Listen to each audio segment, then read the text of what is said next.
All right, what's up, YouTube? So yeah, this is gonna be an Ironman Arizona recap video, just kind of boring podcast style, talking to the camera. If you guys stick around to the end of this video, I'm gonna be putting together like a little vlog from. I just got back from Patagonia.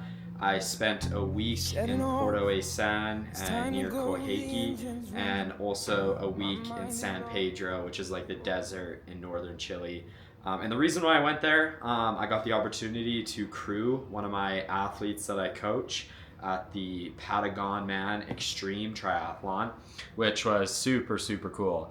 So yeah, you'll definitely want to stick around to the end, watch that, or even just skip past this boring Arizona recap. Yeah, she ended up getting third overall at Patagonman. But yeah, I'll leave that for the end. You guys can whatever watch it. But no, so Ironman Arizona raced on November 16th, which was 4 weeks and a couple days ago. So, I mean, the day of me recording this is December 17th. So it's been a little over a month since Ironman Arizona. I ended up going 9:50, or I just had the tracker pulled up. I went 9:15:32.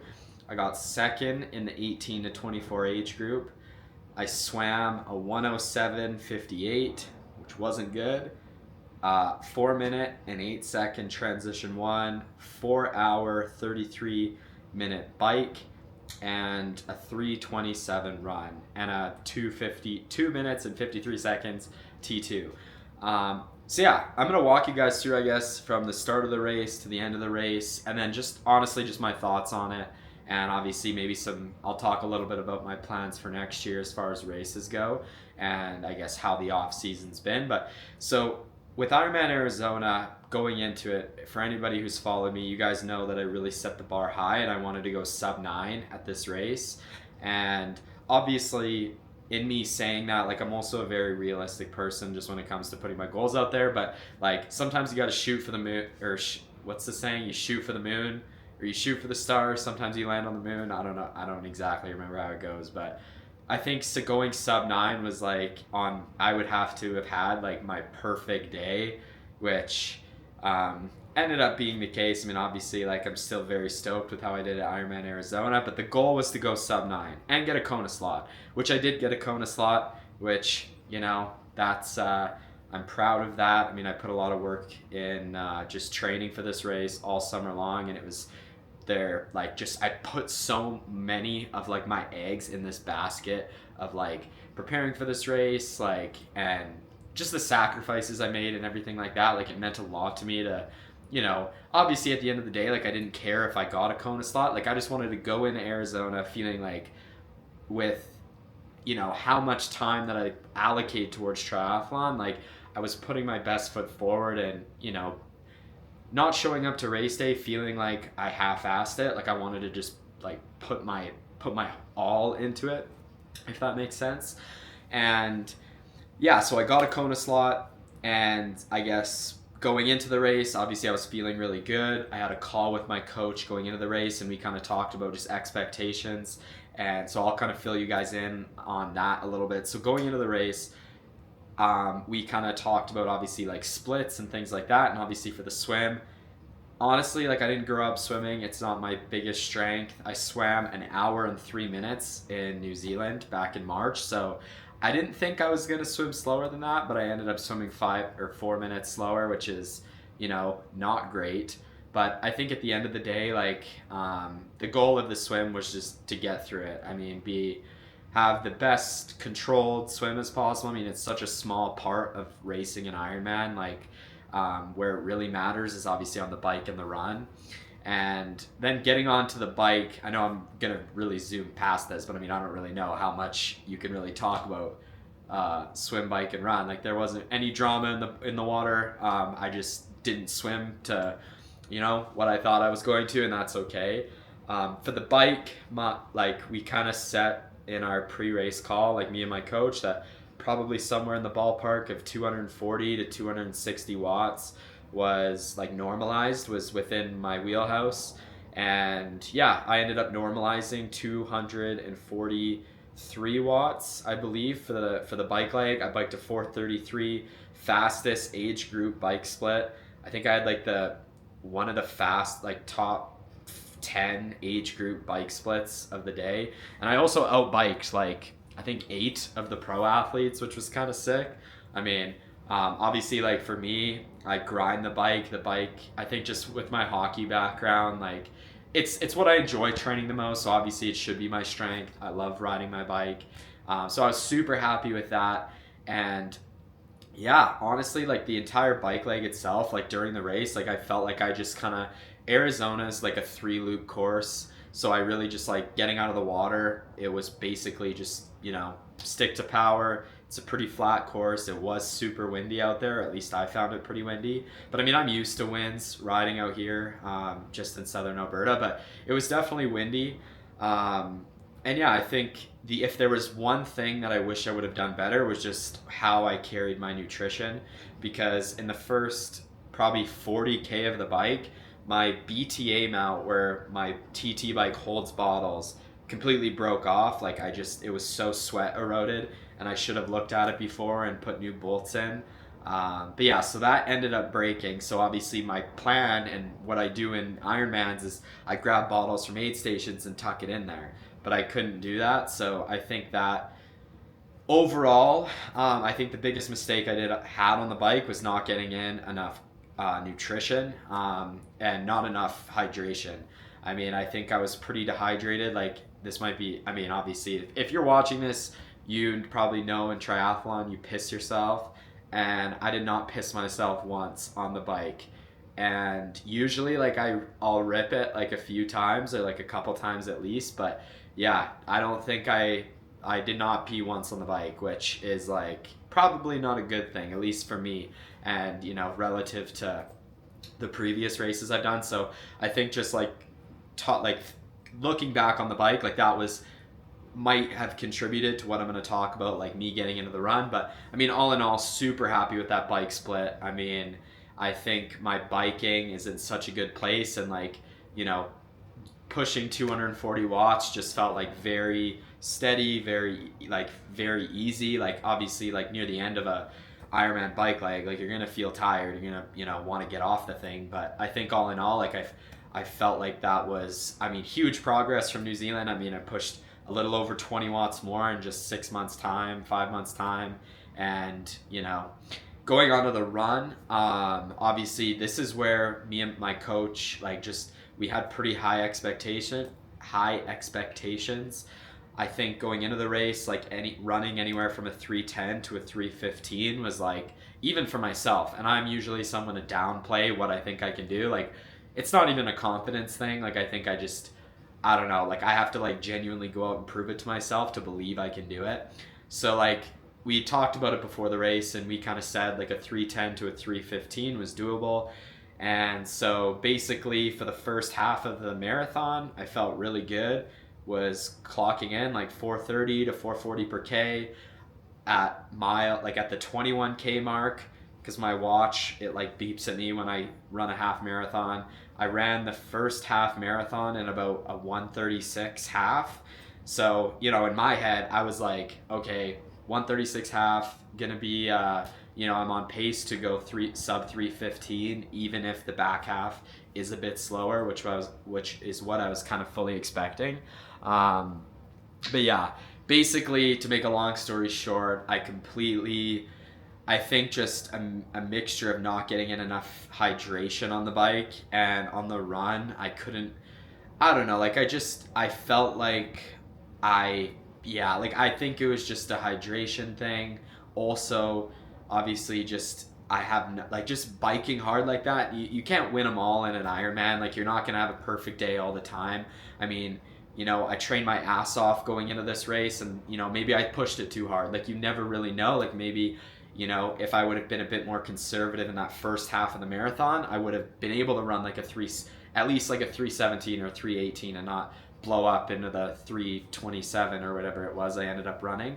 But I think for me, going into this race, it was like the first Ironman that I felt like I could confidently go out and just like push myself and race, not just like survive and get to the finish, like what I kind of did in New Zealand, even though I did really well in New Zealand. But like, I was definitely way more conservative there, whereas here I was like kind of full sending it, because in my head I was like, if I don't win my age group, I'm not going to get a Kona slot, and I'd rather blow up and come 7th than come 2nd and not get a Kona slot. So yeah, basically at around kilometer 25, I just like, I started to get like really bad cramps on the inside of like my quad and the inside of my leg. And basically like with that, it started out as like I would have to walk for a bit.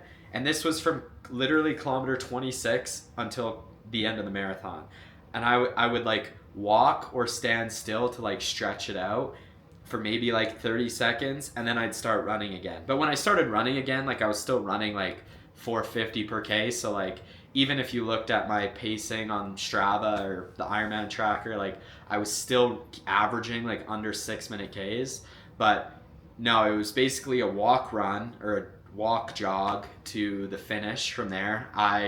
There was one point where I didn't think I was going to be able to finish, and it wasn't because I was in like obviously pain, like, you know, I don't mind, like I would have walked if needed, but it was like getting to the point where like I would take 2 steps and then it would cramp. Then I'd take 2 steps and then it would cramp. And I remember there was one aid station where I kind of just stopped and chilled out for like a solid 2 minutes, and like I probably drank like 2 liters of electrolytes, which probably wasn't the best thing for my stomach, but I was literally just like panic mode, doing whatever I could, because obviously like I'm, you know, I would walk to the finish line if I need to, but like I was cramping up so bad that I was kind of worried that I wasn't gonna be able to, like, or I would just take, like, I didn't want to like run a 4-hour marathon. So but yeah, basically that seemed to help, and then I was able to kind of continue my walk run theme. It got a little bit better, and yeah, near the end of the finish line I was starting to cramp up in my forearms really bad. If you guys watch, or maybe I'll pop it up on the screen, but in my finish line video I'm like punching the air like this, and it wasn't because I was like trying to do some sick sally, even though it turned out to look sick in the video. It was actually my forearms would cramp, or like my biceps were cramping, and I'd have to like shoot my arm out to like, because they were just flexing and tensing. It was one of the weirdest things I've ever experienced in my life. But yeah, that is a recap of Arizona. I mean, ended up going 9:15. I ran a 3:27, which, you know, all things considered I like ran 25K to the end of the marathon. Like, I'm pretty happy with that, considering like I ran an Ironman to, you know, what I thought was the best of my ability, and ran a 323 or 324 in New Zealand. So to only be 3 minutes off of that, and have had like just my run completely fall apart, like I'm super stoked with that. You know, I think just, even though it didn't go my way, I mean, I still got second in the 18 to 24 age group. I'm just gonna pull up the thing here. But yeah, I mean, huge shout out to Clayton. He ended up winning the age group. Didn't take his Kona slot. That's why I got it. So it rolled down to second. I took the Kona slot, and then obviously Luke Hopkins came third. And yeah, it was honestly, I mean, outside of the actual race and getting away from this whole like performance recap thing, but like, no, sick race, sick event. I mean, so many of you guys like came up to me, and I said it in the Arizona video, but like, you know, for me it's just like, it's crazy that, I mean, obviously, I think I said this last time, but like, I don't have a huge following, but like, if any of you guys watch my stuff and, you know, you're going to a race that I'm doing, or you live in Calgary, or, you know, you're somewhere where I am, and like, shoot me a message, like, you know, shoot me a DM on Instagram. Like, I love to meet you guys. And it was just, super cool, like, race weekend. I mean, I had 4 athletes that I coach who also raced, and they all did super well. And it was just like, whenever I do these races, it's such like, just like it's like a cup half full kind of weekend. Like, I go away from it riding such a high. Like, honestly, you know, for me, like, obviously you want to do well at these races, but like, for me, it's just like the community of like going to these races. It's like a collaborative.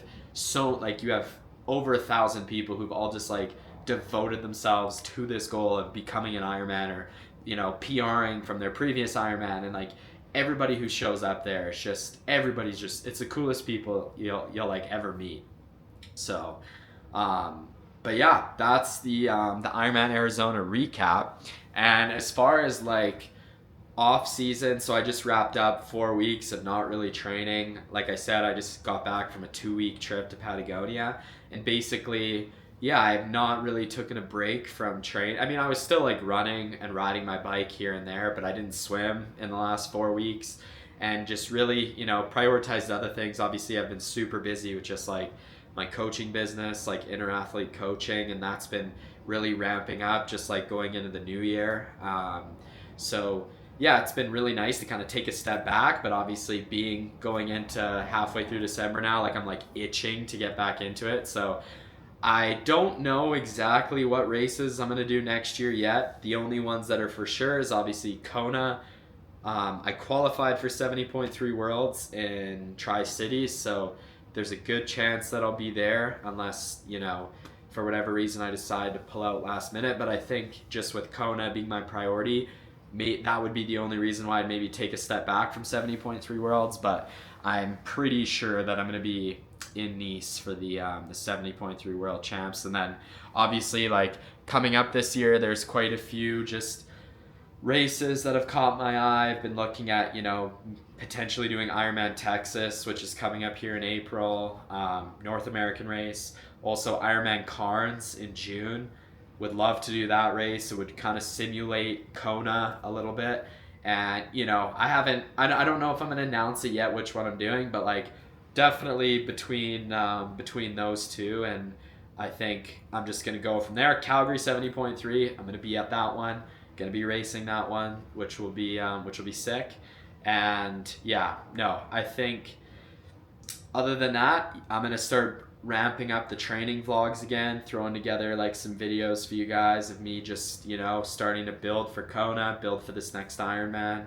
Obviously it's freezing cold here in Calgary, and just, yeah, bring you guys some training content and keep you guys motivated as you guys are also grinding out this boring winter kind of grind chapter that anybody who does triathlon who lives in a cold climate has to endure. So thank you guys so much for watching. Yeah, drop a comment, like the video.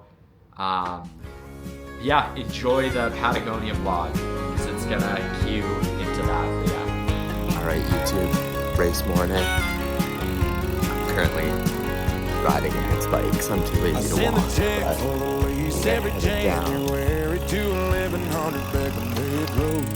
Have you corn knee high by July, where we hunt the bottom by the wild oak grove. Before you crank the tractor, pump the clutch. I ain't going nowhere, no time for battle. In case I ain't around when you get older, I just thought I'd tell you now. So down the road you're all good to go, through the highs and lows and all life's up and down.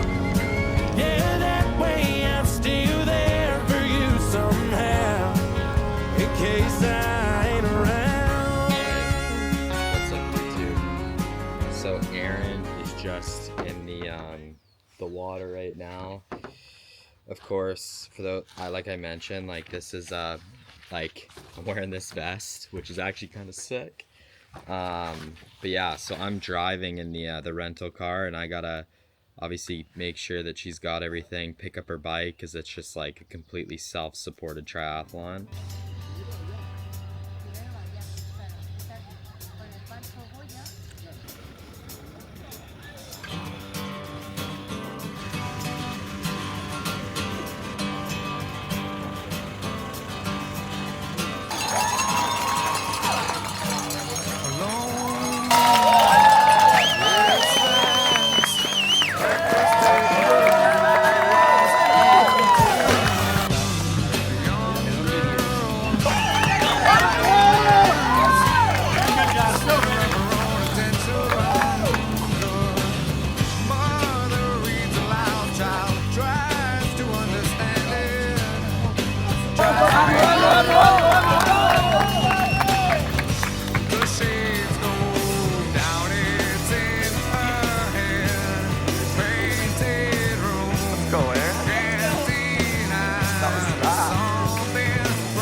looking for the picture kept will remind me. Don't call me.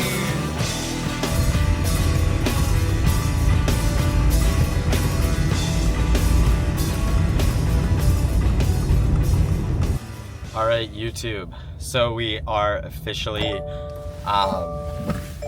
on to the first checkpoint, and I'll give Erin a bottle. She just texted me and said that, yeah, she dropped one on the cobbles, like, because there's a pretty rough section of road. So originally I was gonna do a stop at 130K, or like 100 to 130K. But yeah, I'm gonna try to find somewhere to stop, probably about 70K in.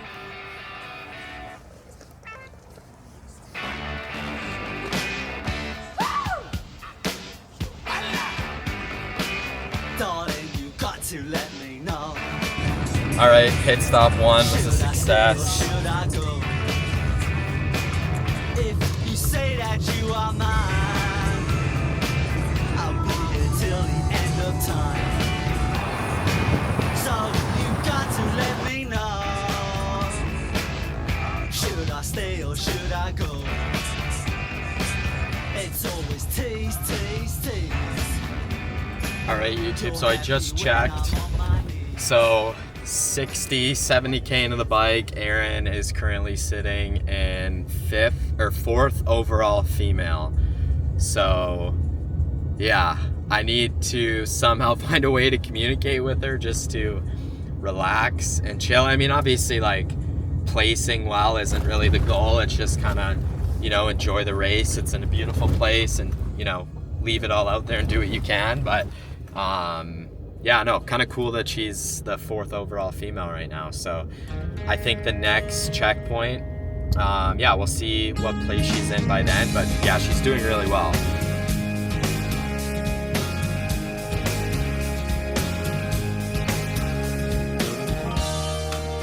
She said it's cold outside and she hands me my raincoat.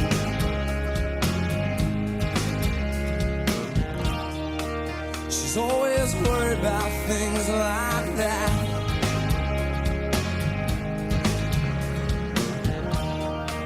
Well, she said it's all gonna end and it might as well be my fault.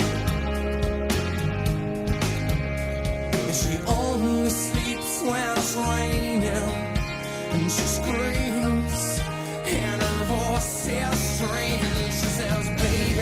All right, YouTube, so that is the last stop that I'll do. That was like the 130K mark. So now I'm driving to a town where I'll stop, get out, I'll get the T2 set up.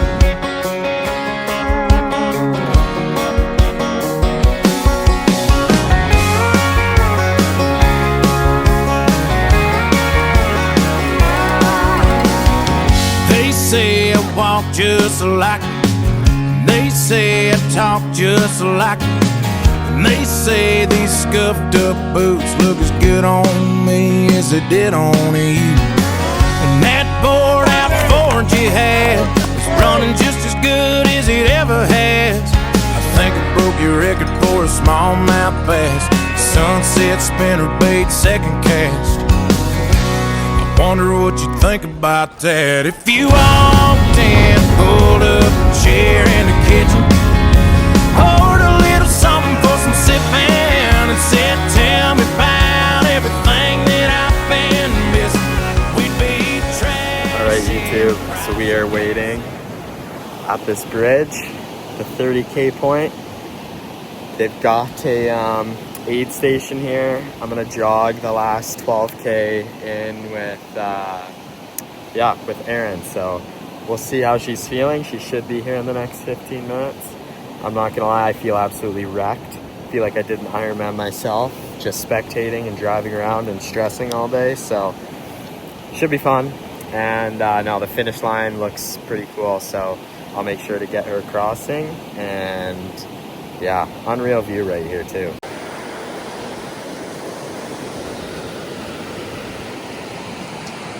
Look at that.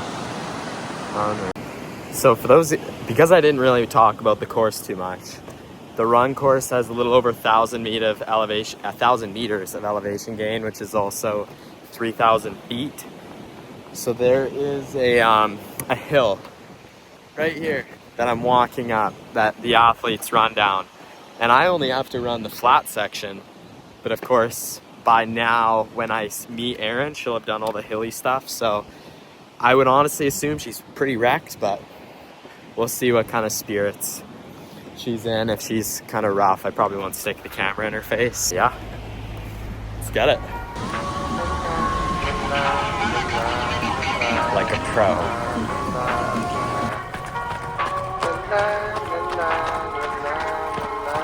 Plain Pat, what up? My heart thump, not from being nervous sometimes. I'm thinking God made me special here on purpose. So all the while till I'm gone, make my words important. So if I slip away, if I die today, the last thing you remember won't be about some apple bottom jeans with the boots, with the fur. Maybe how I dream of being free since my birth. Cursed, but the demons I confronted with the spurs. Have you ever heard of some shit so real? Holy.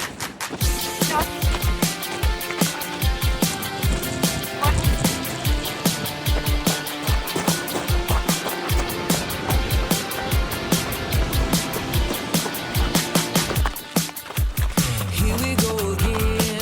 I kinda wanna be more than friends. It's David Goggins. Take it easy on me, I'm Email afraid edition. you're never satisfied.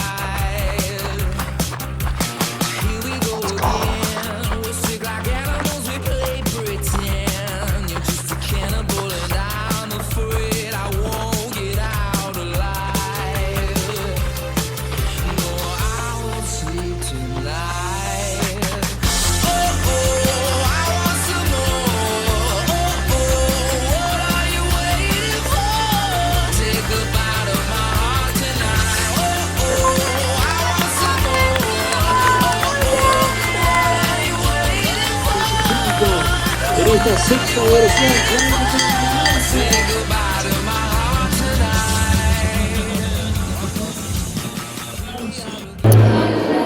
Alright, vlog. Currently waiting for Erin to pick up her trophy. How you feeling about third place yesterday? Pretty good. We're fired up. Lots of people here.